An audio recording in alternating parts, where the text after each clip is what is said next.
Wendy's. Wendy's. I mean, we're hammering it, and then we're just like, All beef, never frozen. yeah, all beef, never frozen. I still do that. I actually, funny enough, I've been there several times because I saw your post, and I'm like, all beef, never frozen.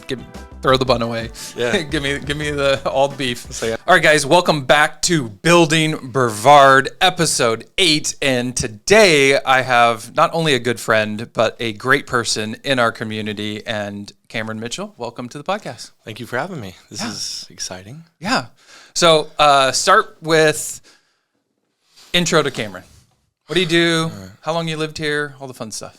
So Colleen, my wife, and I, we're both financial advisors with Edward Jones. My practice is in the Eau Gallie Arts District, and Colleen's practice is in Vieira. And we're currently in the process of becoming a team. Yep.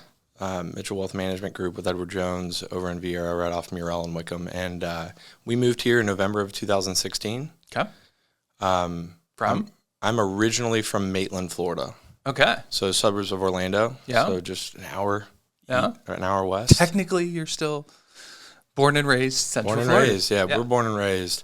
Colleen is from a little small town outside of Springfield, Illinois. Mm-hmm. Little farming town, and we met at our home office in St. Louis. Mm-hmm.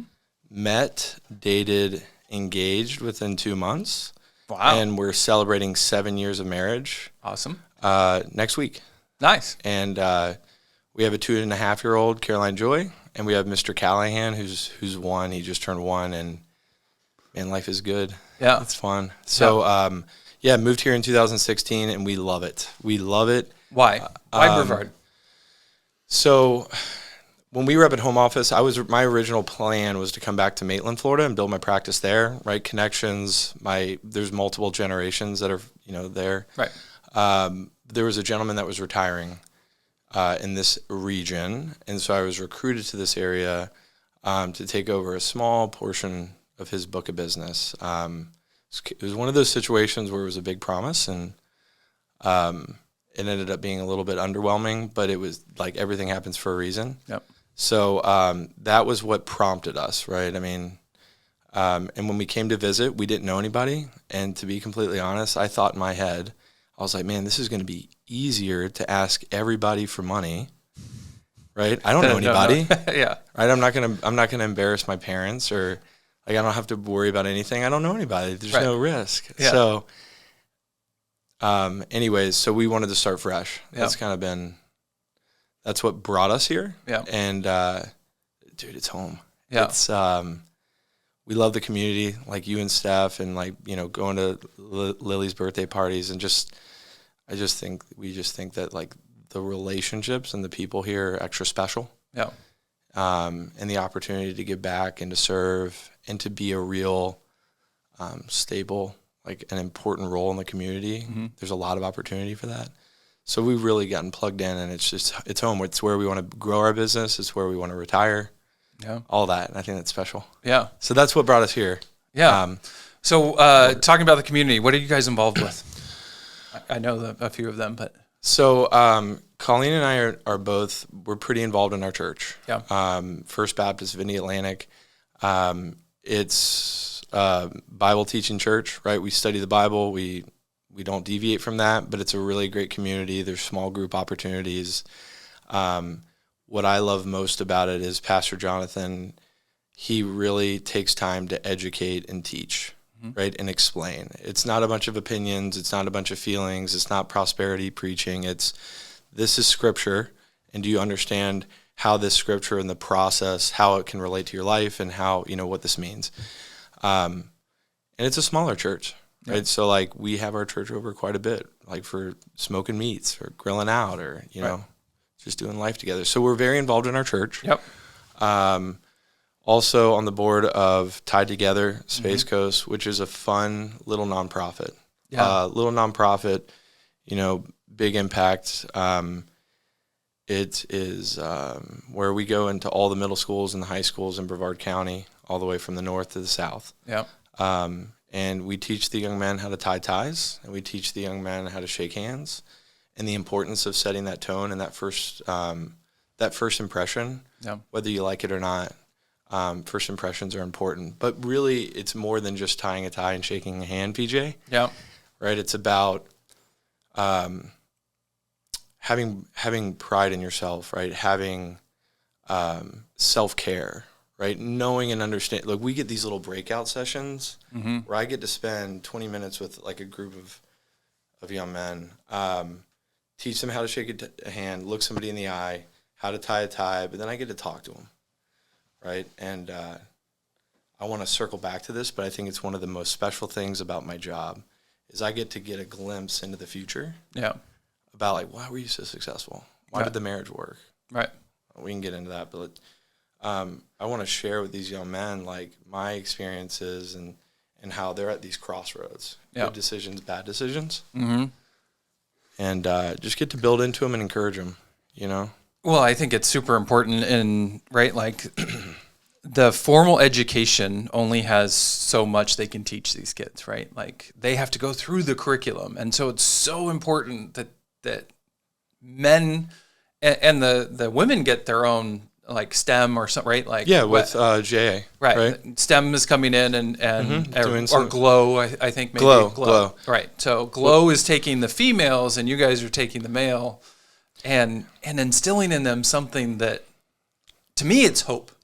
Right? Like if, as you were talking, I would say like it's hope that like, hey, whatever's going on in my life today or this week or this month or whatever, like somebody's coming in and teaching me something that I'm going to be able to take throughout my life, right? It's it was initially it's for men, right? Young men. You would be amazed at how many young men in this community do not have fathers that are involved. Yeah. Every time I go to a school, I think I'm able to really connect with the young men because I was in trouble as a young boy. Like my parents were divorced and then remarried, and they're still married, but you know, there's some challenges that come along with that. Some things. But I still own the record for detentions in 3rd and 4th grade. Really? At my elementary. Dude, if you and still going strong. If you and I were in elementary together, we'd be giving each other a run. Yeah, we'd be giving each other a run for our money. Right. Like, and everybody asked me, like, wait, you own a record for most detention. Like, our principal just retired not that long ago, and she's like, to my mom, your son was like the bane of my existence and she's like, how did he turn into this wonderful young man? And I was like, I don't know either, right? Like it probably. Well, it could have been early interventions. That's been the case for me, is that a lot of those early experiences like detention, Saturday school, fights in high school, whatever, and then like the things that happen in college, I'm so thankful for them because they were early interventions. Right. Learning opportunities. Yeah. But digressing back to Tied Together, just real quick, is there's actually some ladies that come to it. Oh, that's awesome. And, you know, we don't want to judge anybody or think of anything. We just want to embrace everybody. You know, the last time there was a lady I asked, so what is it that, you know, that made you want to come to this? Mm-hmm. And her father was on his deathbed. Mm. And she had a younger brother, you know? And so she wanted to make sure that she could teach him how to tie a tie. Yeah.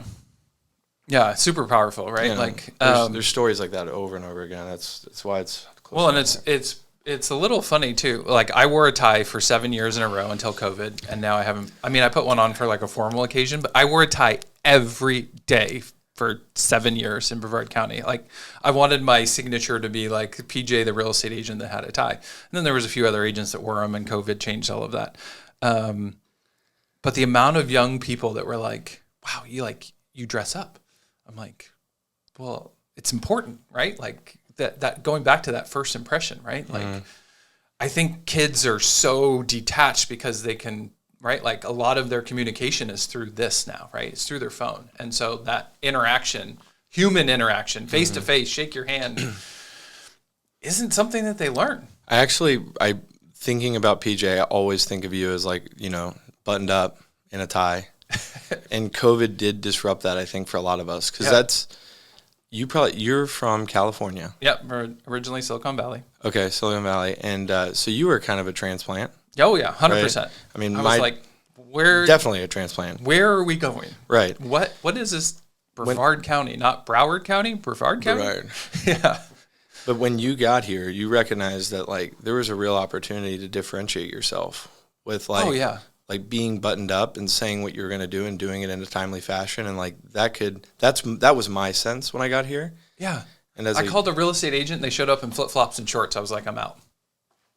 I wasn't licensed here. So I was like, hey, I need somebody to open doors and flip-flops and shorts. And I'm like, I'm good. I'm out. Like your first impression is that you don't care about my largest asset, right? Like, yeah. And so the fact that you guys as an organization are going in and teaching the future of Brevard, some of this I think is super powerful. Yeah, it's fun. And it's life-giving. I think it's an excellent way to either finish your day on a Friday, like going into the weekend, or starting your Friday, because middle schools are in the morning. Middle schools are in the afternoon. High schools are in the morning. But it fills up my cup, man. Yeah. You know, and every single time I go, there's somebody that says something along the lines of, Cameron, what do you mean about a mentor? Like, how does a mentor work? You know, and I'm either able to share my phone number with them and just say, hey, look, this is where my office is. Like, call me. Yeah. But it kind of. So I've been involved with JA and offered my phone number a lot. I'm just curious, like, do any of these kids actually? I get texts. Yeah. I like to text. As far as I ask them questions. So we break out in the bleachers, and then I sit with them, and I'll see how serious they are about it. Yeah. But like when somebody says they don't have a father, and they kind of share, like I had a young man tell me, I didn't know I needed this. My father left us last week. We don't know where he is. Somewhere in Cocoa on drugs, whatever. Right. And then immediately after that, the next class, the guy pulled me aside and said, thank you so much. My father died of liver cancer 3 weeks ago. And so, you know, there's moments like that where it's like, this is almost divine that I was here. Like, I could have easily said I can't make it to be at this appointment or whatever, but I was supposed to be here, and I want these young men to feel encouraged. Yeah. And so it's life-giving. So that's another thing that we're involved in. Colleen's on some nonprofits with Amigos en Cristo, which is a mission that her family kind of started in Juarez, Mexico. So she's there, and then we've got to share some of that with you guys. Yeah, you came over. Some of the videos that was really nice. Shared. Yeah, that has its challenges, right? Like when there's a nonprofit in town, people can connect with it. Absolutely. You know, like it's here, it's relevant, and there's plenty of need here, right here. Yeah. But that's kind of been an interesting experience, trying to bring awareness to something that's so like far connected. Yeah. Especially in Mexico, especially in Juarez, with all the the Netflix shows and the drug cartels and. Right. So I think that's the answer to your question. Yeah. I mean, I think for us, and I've said this in this studio tons and tons, right? Like the fact that Brevard County, like. The people in Brevard County actually care, right? Like I didn't have a group of men coming in teaching us how to tie and shake hands, and right, like in California. Just I think that there's something special about Brevard County, right? When you look at all of the different local nonprofits and how they do want to improve the next generation, and they want to improve it through human connection, not through here's a check. You know, I got to go back to work. Which that's also needed. Right. Yeah, absolutely. I'm not saying that you're right. Like money is always needed. But what I found living different parts is that said that completely incorrectly, right? Like what I found and why I call this home is that the community actually cares in both ways, right? Like you're giving up your time to And like we were talking, some of my mentors say that time is far more important than money, right? Like we can't get our time back. You can go over here and make more money and donate $1 million and all, right? Like we have a mission, like how do you make $1 million and then how do you give $1 million, right? Like, and I think that's super powerful. And I think we connect as young business owners in Brevard of like, hey, there's actually an opportunity, right? Like, Young Life being another one, right? Young Life, yeah, we were there. We saw each other there. Yeah, I was with clients yesterday. They both showed up to a new construction home that's under, we're doing a pre-walk, and they're both in their Young Life shirts, right? And I'm like, oh, I'm going to be with another, right? Like, just seeing how the community cares in, I want to pour in one-to-one, or maybe it's one-to-many in a small group to find that one that needs the help, right? Like, so. Yeah, and especially as fathers now, both of us being fathers, like you realize how precious the time is. Yeah. But yeah, we can't do everything, but I think that Brevard County absolutely has a great, push for people balancing, like giving their time and their resources monetarily. Right. To help, make this place a better place. Yeah. Yeah. I was just at Junior Achievement, which I love. I would love to get more involved in JA eventually. I see how much you do there, and it's encouraging because there's a parallel to JA and tied together. It's both impacting the youth. Right. I'd love to hear more about that. Well, I was going to say, I was at an event, and so we do like a high school Shark Tank, because everybody knows what Shark Tank is, right? It's Social Innovation Challenge. And part of winning that is you get to speak at the Business Hall of Fame. So 600, people in Brevard all sitting there listening, and she's like, we've already signed a contract with Mark Malik, who's an IP, intellectual patent, right? Like, and I'm like, there you go. Like this guy is now winning an award, but here is like case and proof why he's winning this award, because these young women like developed an amazing product. You're actually in fishing, right? So they, instead of using a lead weight for bait, they invented a weight that is biodegradable and actually good for our Indian River Lagoon, good for the ocean, right? Because lead gets into the fish, the birds eat the fish, we eat the bird, right, or the fish, and you have this issue with lead, and so they're like, well, let's just figure out a way. So like, they go on this high school Shark Tank. They have a lawyer that's an IP lawyer. They have a guy that is like Mark Cuban of Brevard, that's helping them launch their business. Already like gave them $15,000. Like, that's cool. Within a month, they went from concept to, no, we actually have a business in Brevard County, and that's what I love about this place, right? Like, I love the people like you who are like, how do we give back? How do we figure this out, right? Like. So what's next for Cameron Mitchell? What's next? Oh, goodness. You recently you just ran a marathon, right? Like most of us followed you on the 75 hard journey, which is insane journey, but that's the fun stuff. What's next for you? Well, this first trimester of the year, I had set out some specific goals, like 75 hard.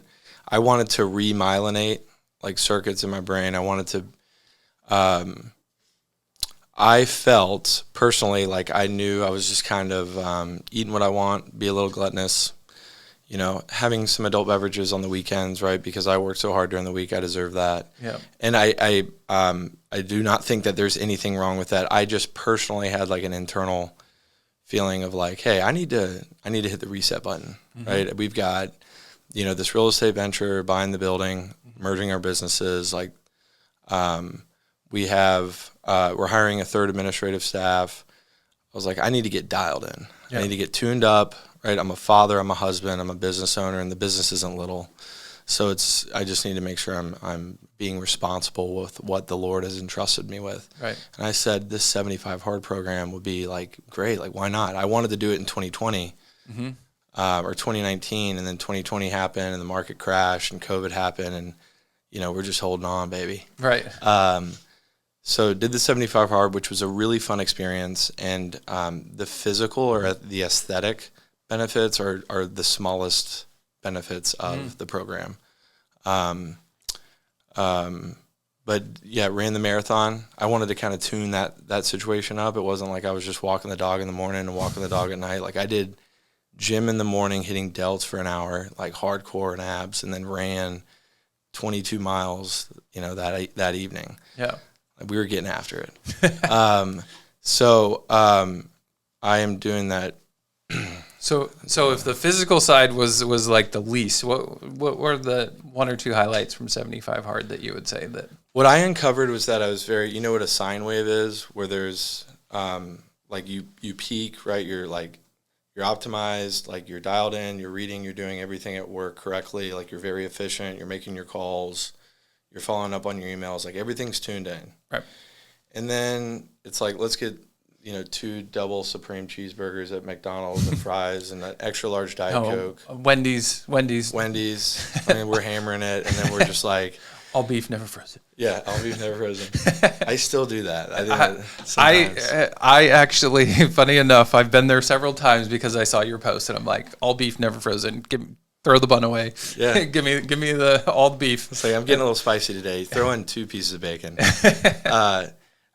But the sine wave, right? Mm-hmm. If you look, there's a median, mm-hmm. right? And you peak and you do really well, and then you trough. The trough is down here. Right. What I recognized was that I wanted to raise the median level. Mm-hmm. I was tired of being excellent and then falling off, because that never really changes my average.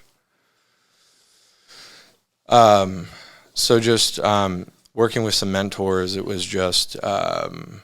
So if somebody has their head completely in the sand and never heard of 75 hard, it is workout twice a day. 2 workouts a day, 1 needing to be outside. Which in Florida, you actually did it in probably a good season because... thank God it was in Florida. The only elements or exposures that I had to deal with was some wind and some rain. Right. It was like, can you imagine being in Minnesota or something doing this? Could you imagine doing it in like July or August and having to do that night workout at like 102 and 100% humidity? Mm-hmm. Like... You would lose a gallon of water. Yeah. So 2 workouts. 1 has to be outside. Gallon of water every day. Gallon of water every day, which was hard at the beginning. And then after a month, you're like, this is easy. Yep. 10 pages in a book. Yep. I guess technically nonfiction. Right. So read a few books, which was a good habit for me to pick back up on. Because I'd read content like as it pertains to the markets and then, what's going on in the world. Right. But as far as like enjoyable personal development reading, it's hard. My brain just runs.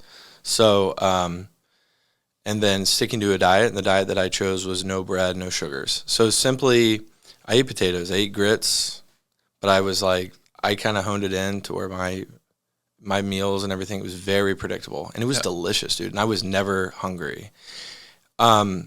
Sticking to whole foods was super eye-opening. Yeah. Cravings went away after a while. Mm-hmm. Like my impulsive desires for food, gone. Yeah. I went paleo for 2 years. So yeah. Hardcore paleo too. Like really? No cheats. When no peanuts. This? No. Back in California, I had a buddy that was doing it. He was playing basketball for San Jose State, and so a group of them went to go do it, and he was like, "Trust me, just do it for a month. If you hate it but you got to stick out for a month, right?" And I went through the same thing. Like, so. Did you have the same experience? Oh yeah, it was amazing. I mean, you have to. It's rough. Yes. That first 30 days, it is rough. You're like, I'm always hungry. We won't talk about some of the other stuff, right? Like the nighttime cravings for that like pint of ice cream. Yeah, like all the things, and then you get 30 days in, and you're like, I can figure this out. Like something's clicked. Yeah, no dairy, no sugar, no alcohol, hardcore caveman paleo diet. Dude, no dairy, that'd be really hard. Really hard. It was rough. But same thing. Like after a year, I was like, I'm good.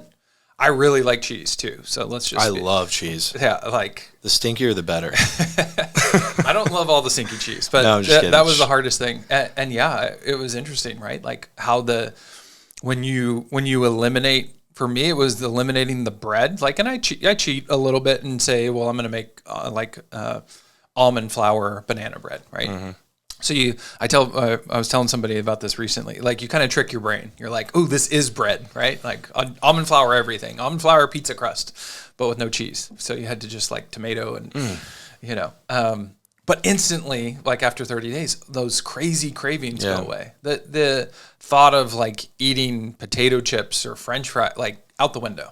Like, and I'm guilty because now, I was thinking about this morning. I'm like, I only have 1 kid, and I don't imagine how you have 2 or 3 or 4 or whatever the number is. But even with the 1 kid, I'm like, You and Stephanie are such wonderful parents. Yeah, but some days I'm like, just shove the food in as fast as you can so that you can get to the next thing. And like, I got 500 things I got to do today, and I don't have time. Like, I didn't necessarily meal prep, right? Like, I meant to show you too. I was at, we were just in Houston, and we went to this like live. It was like they had music, but it was also a restaurant, right? And big stage and then a restaurant. And one restaurant or like multiple restaurants? No, it was one big restaurant, but probably seats, I don't know. In the restaurant, probably 500 seats, right? Big place, like kind of open air space. I was like, what do you recommend? And she's like, the drunk chick. And I was like, the drunk chick? This is weird, right? It's Cornish game hen done with the way that you do it with the beer can. Oh, hurt me, baby. Hurt me. And I was like, amazing. I took a picture, and I can't believe I didn't send it to you or show you before. But I was like, this is right up camp. Like every week, I'm like, he's got 2 chickens in the smoker, ready to go. Dude, I'm like the self-proclaimed like beer can chicken guy. Do you actually use beer? Yeah, real beer, because it cooks off. So.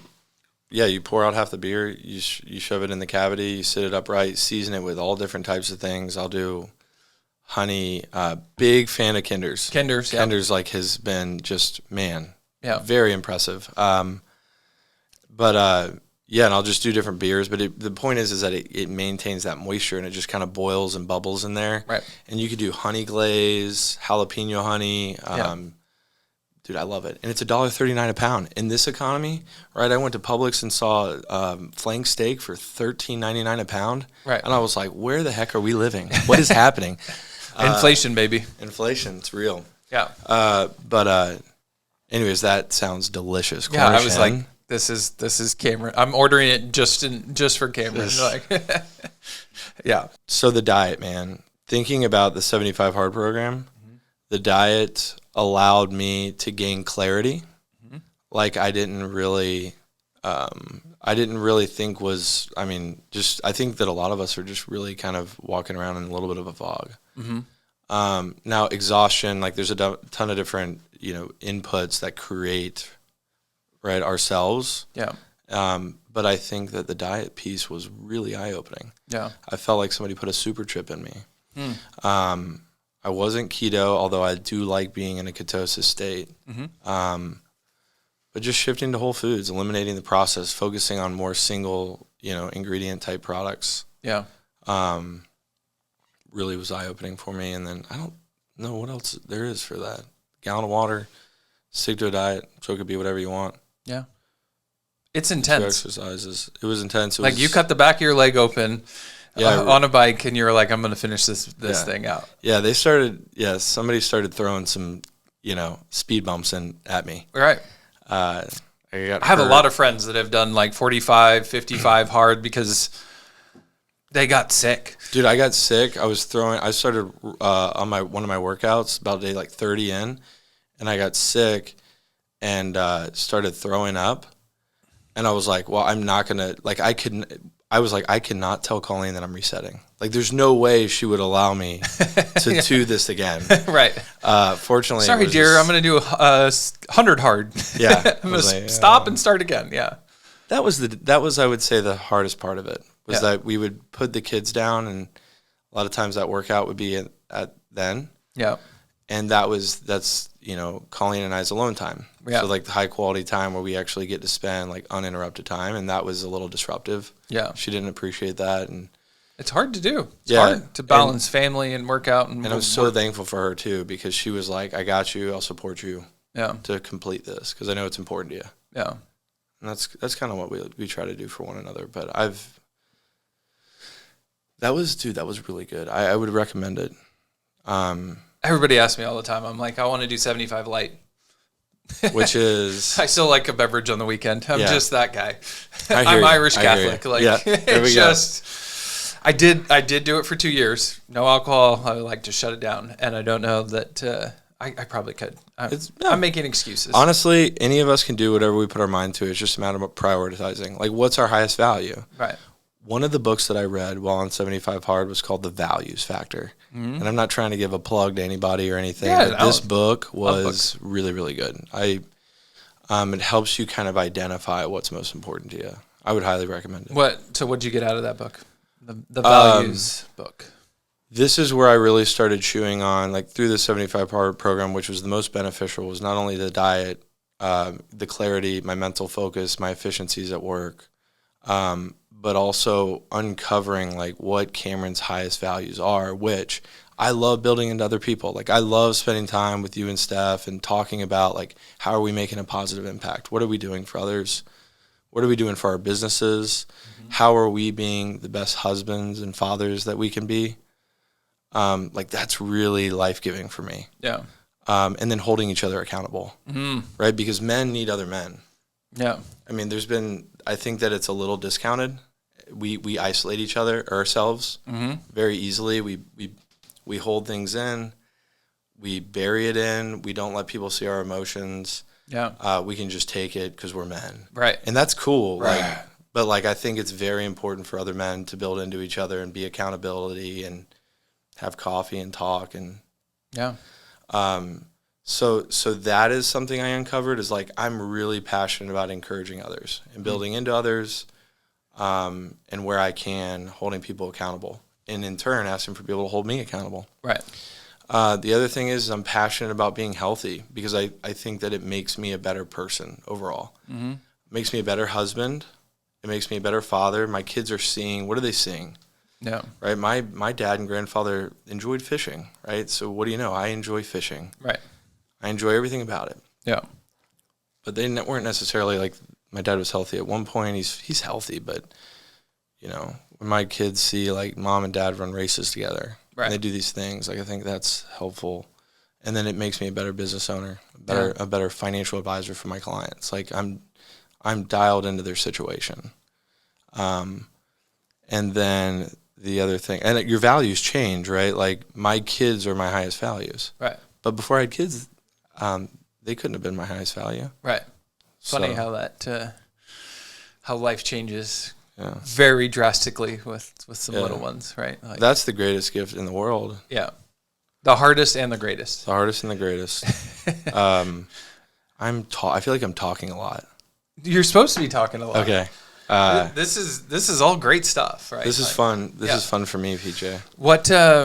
So you're switching gears a little bit. You're in the financial space, and I know that you can't talk that much about what's going on necessarily in the market, right? Like with it, the SEC doesn't like us talking about things that are going on in the market, and like.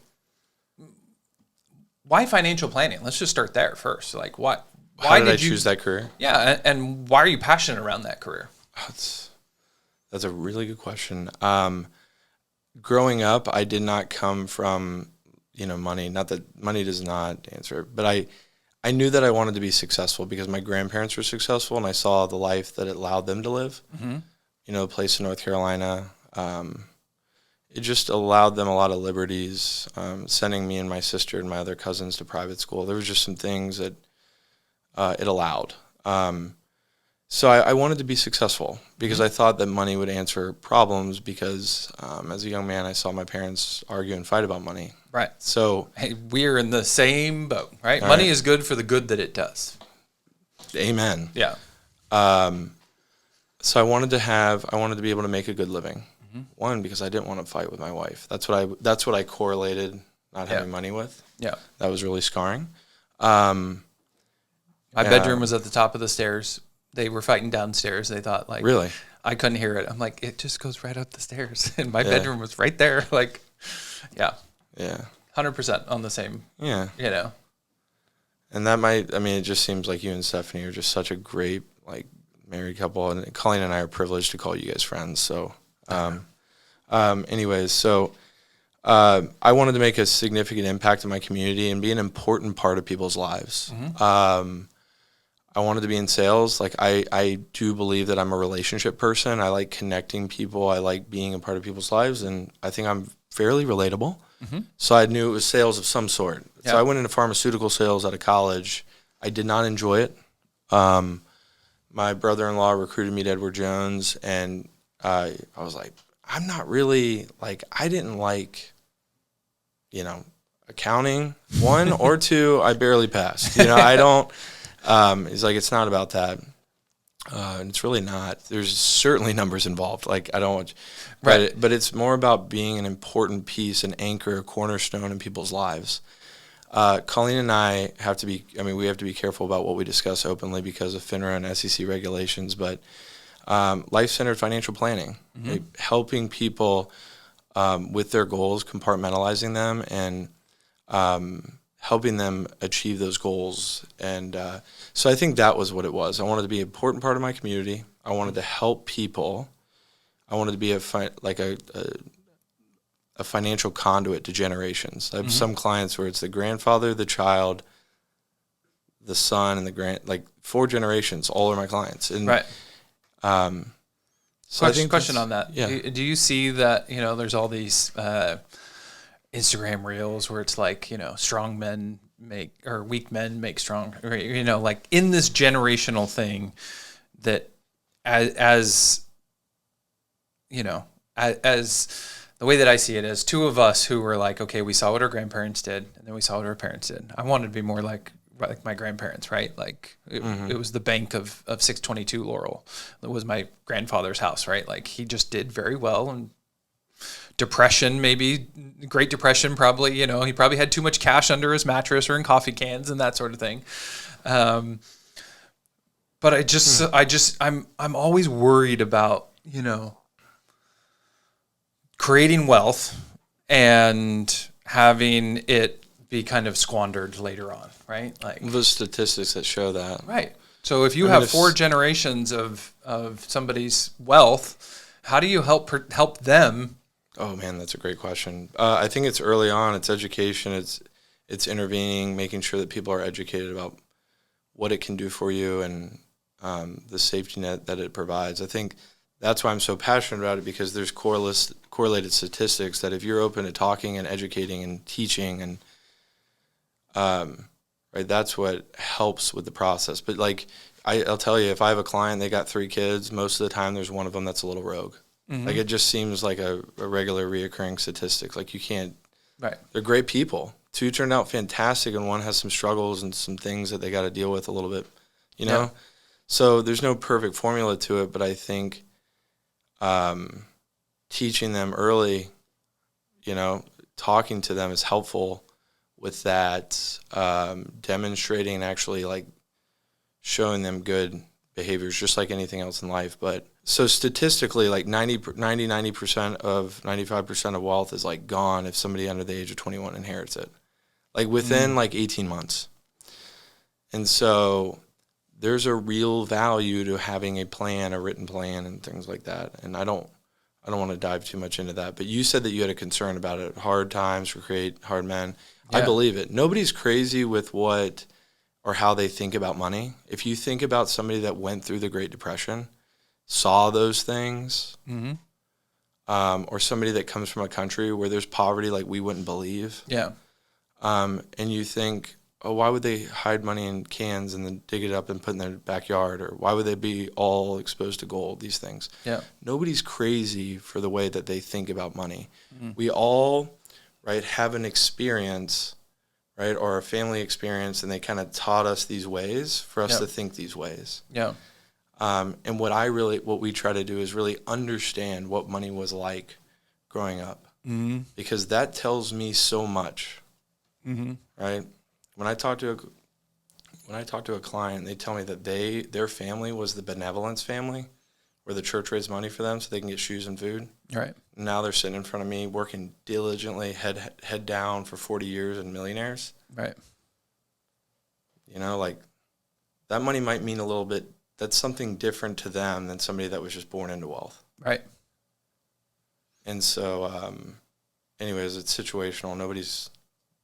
But I think hard times are good. I think challenges are extremely important for us. Oh yeah, I mean that's where my brain goes. Not good, but you know what I mean. Yeah, you don't learn from winning. No. You learn from the challenges and from the failures, right? Like, I don't know. Like, are you a mama's boy? So yeah, I guess so. My dad butted heads, and that's not surprising. My dad was I have pictures of my dad. He had 21-inch thighs. we have pictures of like his high school girlfriend's skirt on each leg, like one skirt on each leg, then went into like, he was a Gold Glove boxer. So when I became a teenager and developed a little bit of muscle, I was like, oh my, I'm fighting with dad. Yeah. My dad taught me both of them taught me a ton. And, yeah, I mean, it was the grind. It was the hustle. Like success failure was not an option. Like people tell me all the time, it's weird. I'm like, they're like, I don't know. We might shut this down. I don't like, failure is not an option. Yeah. And I worry about like, okay, if my grandfather worked until he was like 77 years old, had like 3 pensions. He didn't need to work with 3 pensions, and yeah, he was still going to work. My dad worked his freaking face off. My mom worked her way up from teller, right? Like, and so yes, it was instilled in me. And then I worry about like my daughter, and then maybe my granddaughter or grandchild someday, right? Like, that's why I asked the question, because it's like, I don't know. My daughter's going to have a job. We're gonna work. You might not have to necessarily work a full time, but you're gonna work, right? And I think you don't. Yeah, you want them to have the ability to provide and not have to be relying on somebody else, right? Yeah, I didn't have that. Like, well, the reason I asked about are you a mama's boy? Because how mom would be like, oh, PJ, you're the best. Yeah, right? You're so handsome. You're tall. You're so athletic and smart. Yeah. In my experience, that was great and all, but that's not what drives me. Mm-hmm. Right? What drives me is the people that were saying, like, yeah, you're not going to make it, PJ, or we're going to shut this down. Right. Or, like, don't even try. Like, you're not going to be successful. It's like, really? Oh, right? Like, let me show you. Yeah, But I love people who tell me you can't. Like, it just fuels me. I love somebody beating me at something that fuels me so, like. Yeah. I can take that energy, and where most people might say like, oh, I'm going to be in a dark place for a little bit because I lost in our world, I lost a listing, or, I lost a development or something like that. And that I have, over the years, it's taken me a while, figured out how to take that fuel, and it's on, like, it's on like Donkey Kong. Like, failure is not an option. So, I don't know if I have so many things I want to ask you and talk to you about, because we've talked about value creation, all this stuff. But like when you just said that about like a listing that didn't work, right, or an appointment that didn't go exactly how you wanted, they decided to do something differently. Yeah. Early on in my career, I wanted to reach back out and ask, can you help me understand like what it was where we didn't connect? Because I respect your decision. I want you, Yeah. but help me become a better person and help me become a better, so just dialing it back to like failures and hard times and things like that. Those callous and help create and sharpen the person that we need to be. Yeah. Because in your world, right, like there's more than a handful of places where somebody can invest some money, right? Yeah. Like you are in a very, arguably one of the most competitive markets, I believe, right? Like, why somebody chooses to invest money with you when they do have a plethora of options, right? Like every bank, anywhere you want to go, right online. So where would, if somebody's thinking about like, okay, I want to, maybe I don't have a boatload of money, right? Like, I hate that word, even a boatload of money. I don't even know how much money I have to start to do this plan. What do you tell somebody that's listening or watching that's like, I don't know about financial planning? Like, my parents didn't do it, my grandparents, right? Like, because there are people that, I just put it into my 401k and I don't look at it. What do you say to the average person in Brevard who's like, why would I invest money into it with you? Well, I think that you can look at the data, and I think we need to be careful with like how we talk about this. Mm-hmm. But I think what people need to focus on is building a cash reserve first. Mm-hmm. And the reason for that is if you look at the biggest mistakes that investors make, a lot of times it's everything's in the market and then something challenging happens. The market dives, September, October of 2022, right? and also they lose their job or the AC goes out or the hot water goes out. So now you're having to liquidate investments that are down to fund an emergency. So I really take like a realistic and a historical look, providing empirical evidence and data to say, like, this is why we need to have these things in place before we start getting into these things. Right.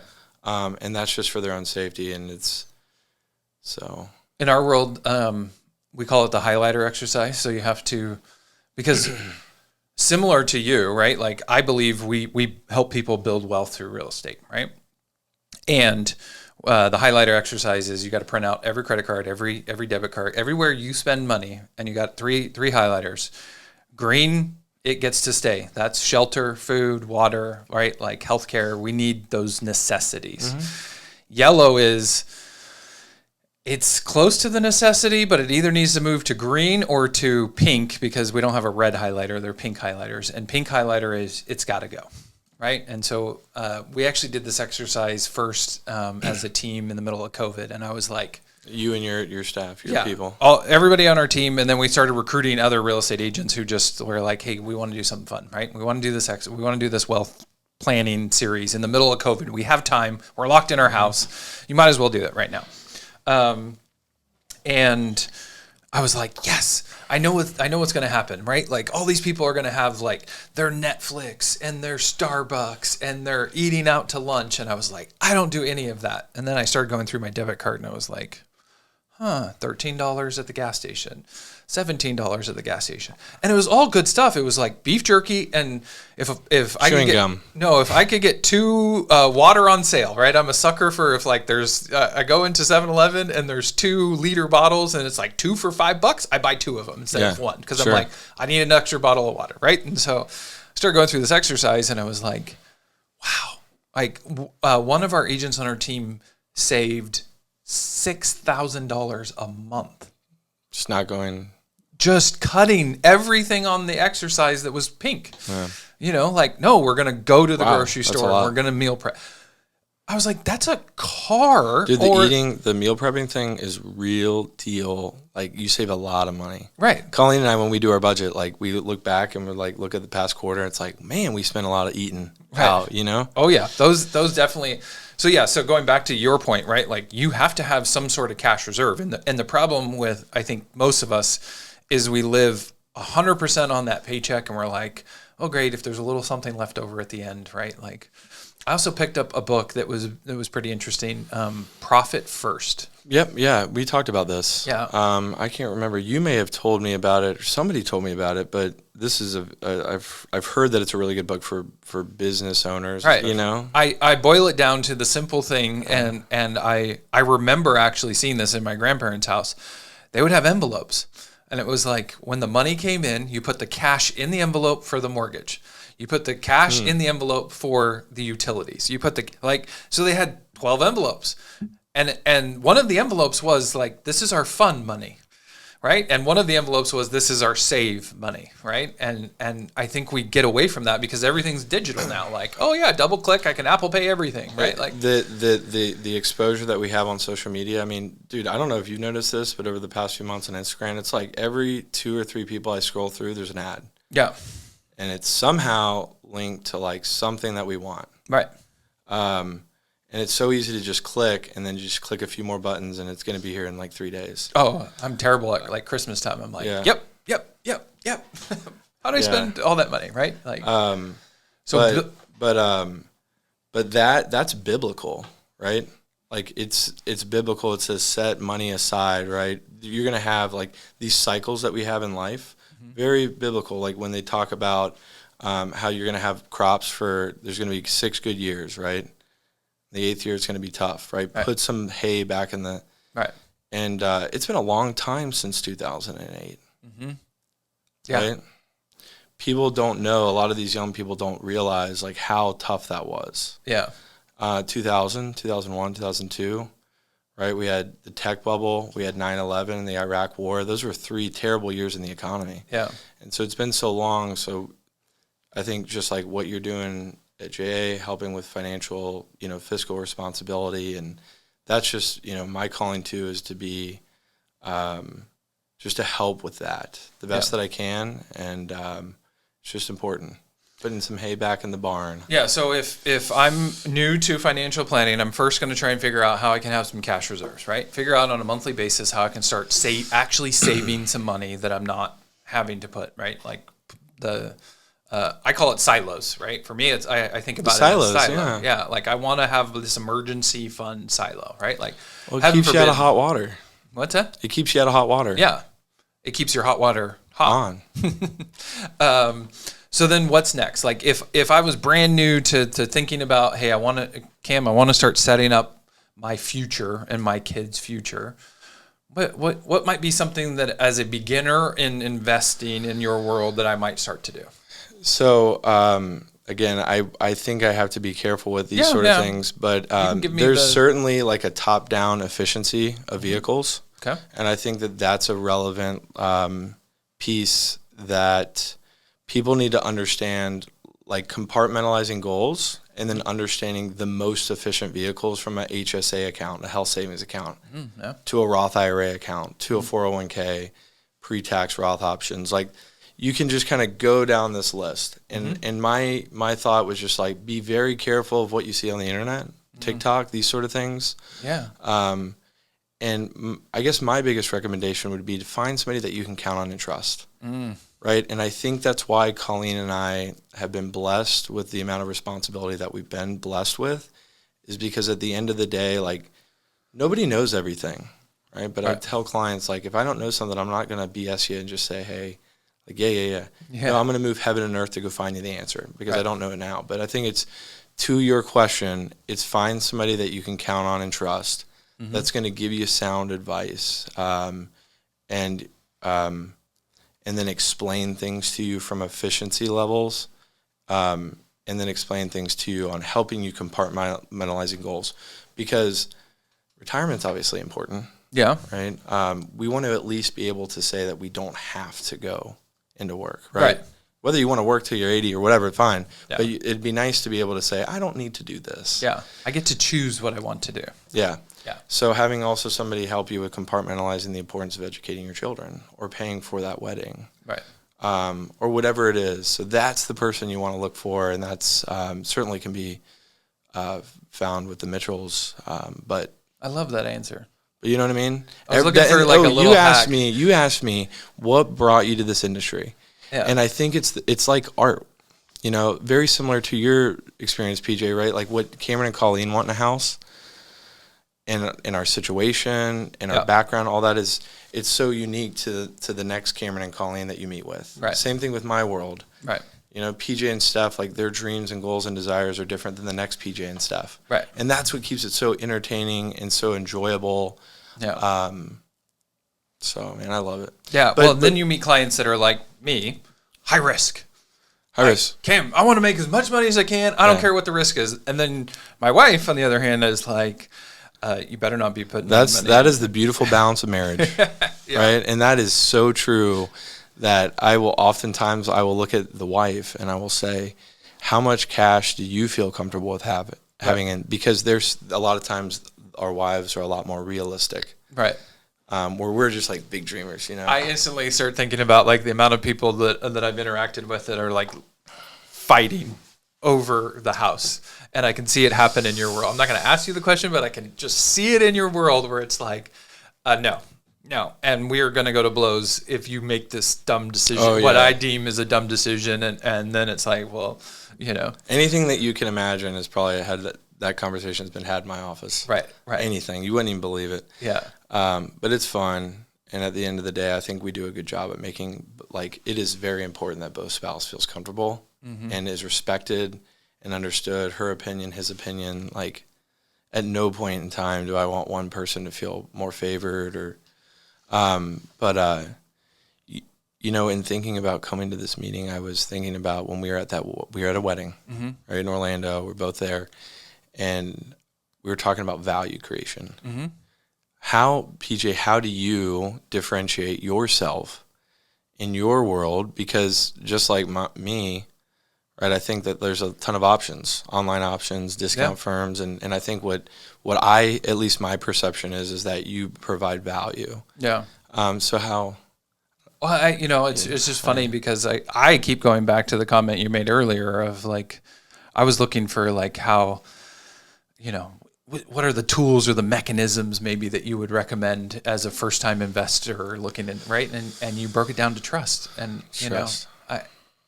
I have a hard time not going back to that word and saying like, I think unlike your world, it's pretty interesting because I see it as whether you're a financial planner, whether you're a doctor or a lawyer, or you've had a lot of formal education around your industry, right? The challenge in my industry is that you can get a license in 18-hour crash course test, pass the test, and you're a real estate agent, right? There's not a lot of barrier to entry. Yeah, really low, and I think that's going to have some change in the near future. And, we talk about a lot as a team, like I want to, similar to you, I want to be your resource for creating wealth inside of real estate. Like outside of real estate, hey, you got to go find your Cam in the world, right? Like, I think that's what's missing in our industry, my industry, right, is that we don't see it as a real estate advisor. Like somebody, I was just at a conference and they were like, I hate when people use the term realtor. I'm like, I wish realtor would go away. They're making it multiple syllables, right? And it's realtor. I wish that designation would go away because I think the general public believes that's like a door opener, write contracts, we push paper. And I want to be the one that understands what that family is going through, what they're trying to accomplish. We did a study and we can't do a lot of these things, but I can talk about it on a podcast where because of fair housing, right? Like I can take two houses, two different neighborhoods within the same mile radius of each other, and one outperforms the other drastically. And so if I'm looking at you and saying like, hey, Cam, there's a 4-bedroom, 3-bath, 3-car garage, quarter-acre lot, neighborhoods are roughly the same, and yet this one's going to make you significant 6-figure income that this one isn't. That's what your real estate advisor should be doing for you, right? And also understanding too, like what in our world, we don't call them transactions or sides or home sold. It's a family served, right? And so how do we serve that family I love that word. In the arguably the most stressful point in their life, like when they're deciding to pack up a house and move that house to somewhere else. I don't care what mover you hire. I don't care if you go on vacation for a month and let somebody else do 100%. It's still the most stressful situation that they're going to go through probably that year, maybe that decade, so we just want to build trust and expertise. Yeah. Gosh, you said the word serve, and I think that's such a powerful word. How can I serve you? Right. That's what I like to use that a lot because I think that just like in your industry, in my industry, right, there's bad apples, right, that can ruin it. Yeah. And then it almost seems like they erode or somewhat potentially compromise the reputation of all of us. Yeah. Right. That's at least like the high level perception in some ways. Yeah. There's a difference in somebody just trying to close deals to pay, and they don't care what you pay, if it's a fair value. They just here, let's hurry up and get to the title company and sign, right? Right.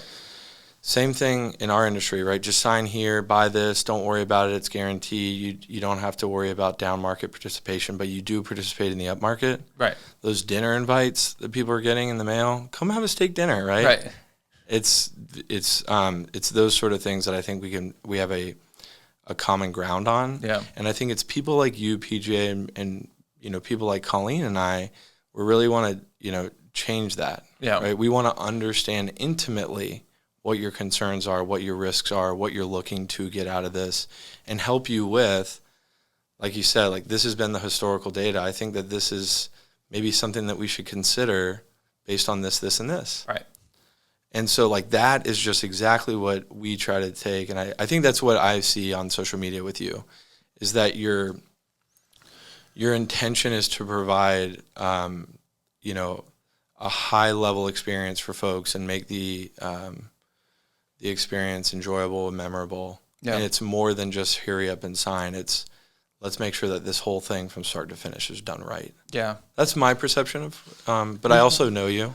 We try and follow the framework of like unreasonable hospitality, right? Oh, like, dude, that book, have you read that? yeah, of course. Right. It's arguably one of top 5. I love it, dude. That is. Did you actually read it or did you listen to it? I have an audiobook and I'm like not fully done. I love the audio. Like I have the hard copy and I read it, but it is not the same as him narrating that book. I mean, you prefer to listen to it on the audio? Because it's him. Yeah. Right? Like you can hear the tone and the unreasonable hospitality. Talk about like the pain, right? That those first few chapters of that book are like, where's this book going? Like this is some deep, dark stuff. And then he turns into the lighthouse in the dark time, right? Like the number one restaurant in the country, the number one restaurant in the world. I mean, that is. I got to meet him actually at a small Really? Yeah, there's like 50 of us in the room, and I was like, I got a man crush. I got to go say hi and introduce myself. Dude, that's like celebrity status. Like that is the perspective is so like, oh my goodness. And here's the thing: it's a bunch of little things, right? Like there's no one thing that is unreasonable hospitality. It is a bunch of little things stacked on top of each other. Yeah. And I think.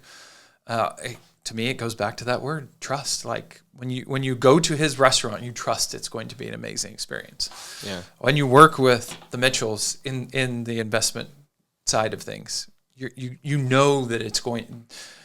It's not about how do we just do this quickly and try and make you the most right. Like so. No, yeah, that book was amazing. We try to execute that on we have a lot of clients that travel. Like nothing excites me more. I'm sitting with a client and they're like, we're going to the Danube River, we're going to the Rhine River, we're going to South Africa. And it's like, heck yeah, that's on my bucket list. Like I can't wait to see the photos and the pictures and so on and so forth. And what does it mean to get the husband and wife like matching safari hats? Right. Or a frame, right, for their photo. They send me a photo, I print it off, frame it, mail it to them. Yeah. Those little things. In my experience, have really been great, and it's something I would try to execute before. I mean, reading the book, but I think it's helped kind of highlight the importance of those little things. Yeah. The $4 hot dog was the one that like set. Did you get to that part yet? Okay, we'll save that for later. The $4 hot dog. Read the book on Reasonable Hospitality. Yeah, everybody that's listening to this, I think I've listened to it 3 times now. It's like. I'm going to go listen to it the 4th because I still I got to read it again. I still don't think. What's something I didn't ask you? That's always a hard question. I hate when people ask me that, so I'm going to do it to you. Whew. Man, I don't know. This has been really fun. This has been a really enjoyable experience and just like thinking about things on the drive over. What do you think's next for Brevard County? Where do you see Brevard County going? We both love it. We've blushed all over Brevard County for this, but like, what do you hope is next? I selfishly love our little town. Mm-hmm. Like, I come from like I'm a capitalist, right? Like I believe that like if you own the land, I do want there to be responsibility placed, and I think that early on in Brevard County, like I kind of hate to see the storage unit, or the U-Haul right on like a perfect corner that could be, used for, or like in O'Galley, we've got, right down in the heart of O'Galley Arts District, we've got the funeral home. Like, so I do believe there's value in like advisory, boards and things like that. I know that that's kind of some people like it, some people don't, but I believe that, if you own it and you have a vision and things are done responsibly, like I want you to be able to develop it. I mean, that's the beautiful thing about America, but at the same time, it breaks my heart. Like 528, used to go see the St. Johns River. Now they got that, the bright line that's blocking that. That kind of breaks my heart, little things like that. When I heard about Margaritaville, like I get it. Like I think it's great. It would be nice to do like a little weekend, but I really, we're right there. We spend a lot of time on that water. Right. And the thought of having like 50 extra boats on the water every weekend, like I don't love that idea. Okay. But at the same time, I respect it and I understand. And I'm not going to be like, but obviously we see what's happening from the south. We see what's happening up in New Smyrna, Vero, I mean, everything. So I think that over the next 10, 15 years, right, we're going to start like slowly becoming more and more. Yeah, I think we're getting pinched a little bit. We're pinched right here. Yeah. But my hope is that we just continue to prioritize community, and we continue to prioritize like family, and the importance of really building into the youth and building into one another and staying connected. But man, I'm a glass half full kind of guy, right? You can't, if you ask me what I'm thankful for and you ask me to tell you one thing, it's impossible. I got like 5, 10. But where do I just think that, I think that, conversations like this, bringing awareness to all the good that's happening in Brevard is what we should focus on. Yeah. And just figuring out a way to continue to push in that direction while being, relevant, involved husbands and fathers, honing in on our craft, continuing to master that and then our responsibility and our duty as leaders is to make sure that we are building into the community around us. Yeah. Love that. I don't know how to say it any better. Thank you guys so much for checking in. I look forward to seeing you on the next one. All right. Thanks, PJ. It was fun.